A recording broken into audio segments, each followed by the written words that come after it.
What does Chris Paul have left in the tank? And it is not shocking to me at all that there are many pundits, talking heads, experts talking about whether or not Chris Paul's done. And I just don't understand that. Has he not played well in these finals? Sure. Outside of game one, he's been not very good. He has turned the ball over. I mean, the other night, inexplicable, inexcusable.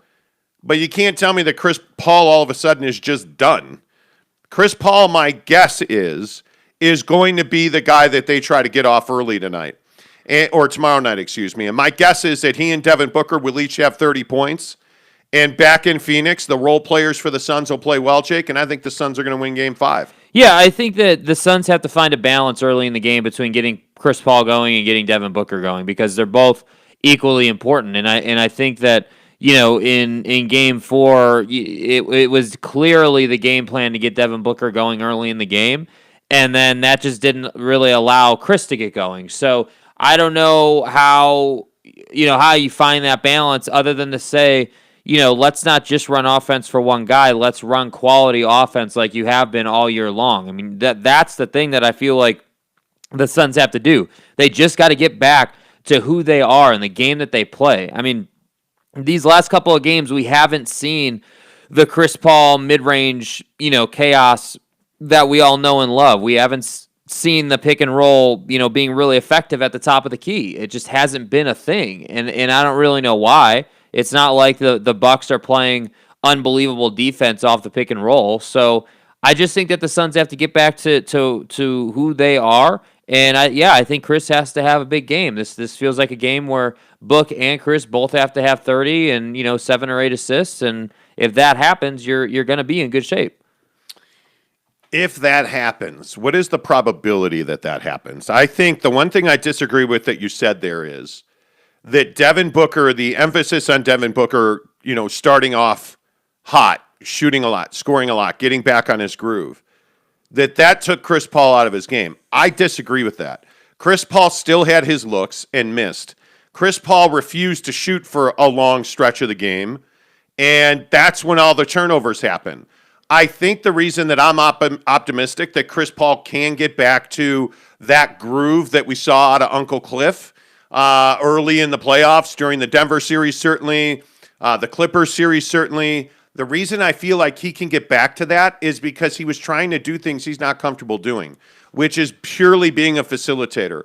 Chris Paul is at his best when he is scoring, when he is hitting that mid-range jumper, when he's playing an all-around game. Chris Paul, in my opinion, gets in the trouble when he tries to throw behind-the-back passes that go out of bounds, or between his legs that went right to Giannis the other night, over his head that was a turnover.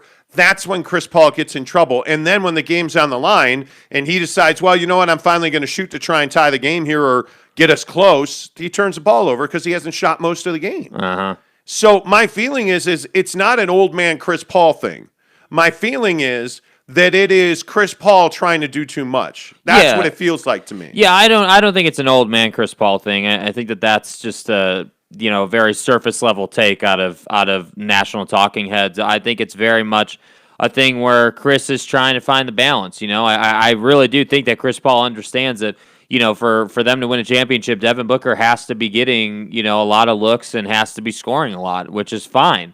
But I think Chris Paul, has to find his rhythm again. And I know I keep saying it, but they just have to get back to who they've been all year. This has never been an issue, where they haven't, where Chris Paul hasn't been able to find his groove when Book's on the floor and all this stuff that. They haven't been playing their brand of basketball. And that's why I say, the Game 4 performance, I really truly, looking back at the game and the numbers and really how the game went, I really truly believe that was a game that the Suns handed the Bucks. I look at the numbers and I say, you guys turned it over 17 times and gave them 34 extra possessions or opportunities. I mean, whatever team you do that against, you're going to lose. So you were fine for most of this game and then had those critical turnovers at the end. So I just look at that and I say, okay, if they don't turn the ball over 17 times and Chris Paul doesn't fall over and there's not foul trouble for Devin Booker, all these really silly things that they were doing on the road, I start to feel like, all right, yeah, they're still fine. But wait, do you buy that? Because, and I don't think you're trying to discount what the Milwaukee Bucks did and how they played. But are you all in on the fact that the Suns gave Game 4 away? Yeah. You're all in on it. 100%. Yeah. I mean, the Bucks still had to make shots and do things, but at the end of the day, there's no getting away from the fact that if the Suns hadn't turned it over 17 times, and a lot of those turnovers are self-inflicted, it wasn't like the Bucks were playing this elite caliber of defense and, they were just, out dueling the Suns. Like, a lot of those turnovers were silly turnovers, throwing the ball out of bounds. Chris Paul just throwing it over his head randomly, thinking that that's going to be completed when it's not. It never would be, like in obvious situations. So, that's why I say I am. And if people want to disagree with that, that's fine. But at the end of the day, look at the wins. The Suns weren't turning the ball over 17 times when they won the game. So I'm just sitting here saying when the Suns play clean basketball and they execute at a high level, they're a better team than the Milwaukee Bucks are. And that's just what it is. But the Suns have to get back to who they are, which is finding those corner threes, which is, getting to the foul line more often. That's the other thing. And this, I guess, goes down the officiating rabbit hole, but I'm just sitting here saying that there has to be more of an emphasis for Devin Booker to get to the line. Like, you can't just rely on jump shooting and three-point shots. He has to make it a point to try to get, guys like Drew Holiday in foul trouble. Try to get PJ Tucker in foul trouble. It's going to be a little bit more difficult to get Giannis in foul trouble because of his size, but if you can, rack up some fouls on him too. That, I'd like to see that. And I think that plays to Monty Williams' feelings on the lack of aggression out of his club. I think when you look at the way that Devin Booker attacked, there wasn't a whole lot more of that. I mean, and again, I just go back to the what is being called one of the greatest plays in NBA Finals history, the Giannis block on DeAndre Ayton, and I say to myself, that's not really that great of a play. It's a nice play. His reactions were great. DeAndre Ayton is soft. This is not LeBron on Andre Iguodala. I don't even think there's a comparison there, frankly. I look at the way the Suns played in Milwaukee, and they were passive. Their role players were just not very good. Yeah. And that's what you expect in big games on the road, that your role players are not going to come through. I would expect this to be a completely different series in Phoenix. It's a 3-game series now. You're going to have to win 2 of these 3 to win an NBA championship. And my guess is, and if I was a betting man, I'd still put my money on the Suns because I feel like the Suns are far more capable of winning back-to-back games, and they're far more capable than the Bucks are of winning on the road. Maybe tomorrow proves me wrong. I don't know, but I favor the Suns in this 3-game series. Yeah, well, I think you have to, obviously, because of the home court advantage. But secondly, I think we can't, when things get tough, right? Like when you lose a couple of games in a row and you're starting to question yourself and, oh my God, the sky is falling, you got to just calm down with that stuff a little bit and just say, let's think about who we are. We're one of the best, if not the best, road teams in the league. Did we show that the last 2 games? Absolutely not. We played horribly. We did not play well, and now the past is the past. It's time to reset. You're playing a 3-game series to win an NBA championship. If you take out the first 4 games, and I just said to you, hey, Suns, Bucks, 3-game series, Suns have home court advantage. Who you taking? I'm taking the Suns every single time, But again, we'll just have to see because, and we've talked about this all postseason long. Chris Paul, for whatever reason, now or earlier in the postseason, is prone to just stupid turnovers, playing like turning it over, playing me ball or hero ball, like just constantly taking shots he shouldn't. And that's nail on the head. I think Chris Paul's been a little selfish, and that final possession. I understand you want all great players to want the ball. But I feel like you had to get that ball to Devin Booker. And Book was open. You could have given it to him, and they just didn't. Gabe Ledley says, can't tell if it's cold or the lingering effects of dental work, but Monty's got the deep, sexy radio voice going this morning. I don't know that it's either. I can just simply tell you this lip thing with my teeth whitening sucks.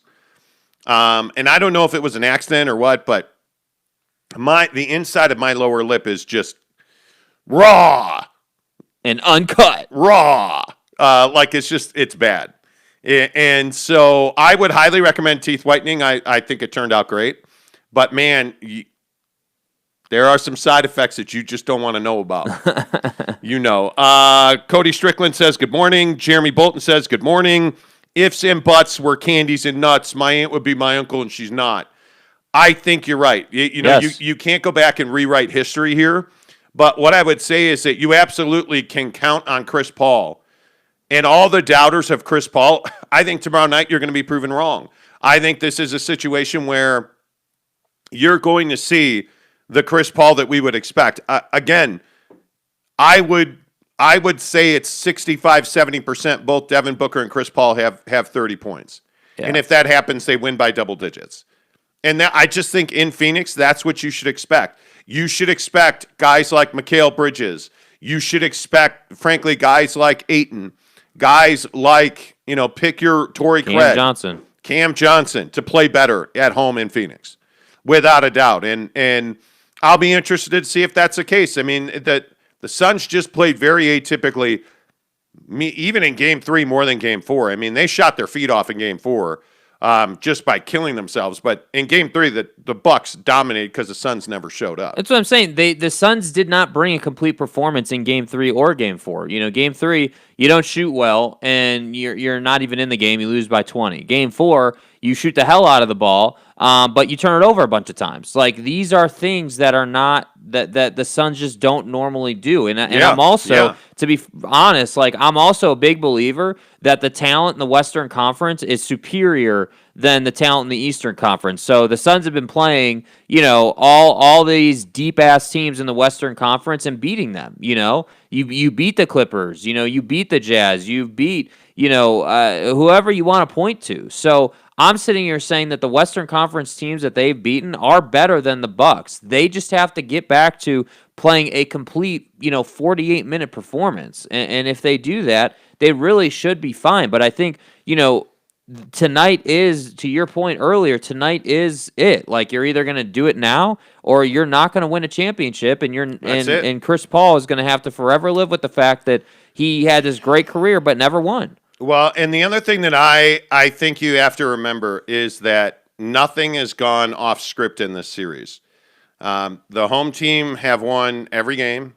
You're seeing the impact of pressure bursting pipes. I think on both sides, there's no doubt Chris Middleton didn't play well on the road in Phoenix. Giannis played okay, but you go back home, and Chris Middleton was unbelievable. And when Chris Middleton is unbelievable and plays well, I think he's the Bucks' best, most important player, and I think they win games. When Giannis goes for 40 and is dunking on dudes, and Chris Middleton's over in the corner being an afterthought, they're not probably going to win those games. And I think the Suns, by the way, it should be noted that as soft as DeAndre Ayton played in Game 4, he actually stayed out of foul trouble. And as well as Giannis played at times, Giannis didn't have that 40-point masterpiece. The guy that won the Bucks the game in Game 4 was Chris Middleton. Yeah. The last 5 minutes belonged to Chris Middleton. The jumpers, the fouls, and I see people asking about refereeing and officiating in the comments. I mean, we talked about that at length yesterday. I mean, we did. I think that I think it's always going to be a conversation, and again, I'm going to stay consistent on this. Like, just the same way I treated the Jazz, I'm going to treat the Suns the same way. I just don't believe that the officials are the reason that they lost that game. Now, would it have helped if you got some of those calls correctly? Yeah, of course. Of course, sure. But at the end of the day, you lost the game because of the turnovers. And I know we keep talking about that, but again, you give any NBA team 17 extra opportunities, and most of those opportunities are going to be in transition and are going to be high-quality looks. It's no wonder they're in the game. I mean, imagine what the conversation we'd be having if they only turn the ball over 10 times. The Suns likely win the game. Yep, I agree 100%. Casey Finland says, have TV ratings come out for the finals yet? Yeah, I mean, they dominated Wednesday night by far. The game was the number one show on television by far. It was like a 3.9, I think. Number 2, NBA Countdown, which was a 1.0. So the game dominated. Now, I mean, you're not getting pre-pandemic numbers, but they were far more viewers this year than the bubble year last year. Like the NBA TV numbers are healthy. There is no question that the NBA Finals is doing well on TV. There's a lot of people watching. I think Milwaukee being a smaller market, and frankly, you know, I think I agree with a lot of the TV critics who say all those people being in the arena and then twice as many people outside as inside the arena. I mean, that's almost 100,000 people in downtown Milwaukee not watching TV. Right. So I think you have to count on that. And Milwaukee's already a smaller TV market, you know, because not many humans live there. I mean, humanoids are all over the place there, and they don't really count as TV viewers. Yeah, if you're from Wisconsin, you're a humanoid. You're just not. I mean, I don't know that you're, you know, physiologically a human being. Yeah. Okay. I'm pretty sure. Different DNA and stuff. It's kind of crazy. Like, I mean, you're a zombie. I mean, that's the only way you would ever support the Packers. Like, you have to be a brainless zombie, right? I mean, obviously. You know, because being a Packer, here, let me hint to the drop again. It's a physiological. Physiologically, it's a non-starter. I get it. Thank you. Yeah, I get it. Yeah. Thank you. Yeah. Appreciate the drop machine works today. Bro, we've been talking for like 5 minutes. How you already rolling out? This is 21 minutes into the show. Okay, whatever. I want my drops, and I want them now. Whatever, dude. Gabe Lovely says, how about MLB All-Star Game outdrawing the NBA All-Star Game in terms of ratings? Yeah. Listen, I think the NBA... I don't think the NBA is more popular than college football. I don't think it's more popular than the NFL. But I think it's coming.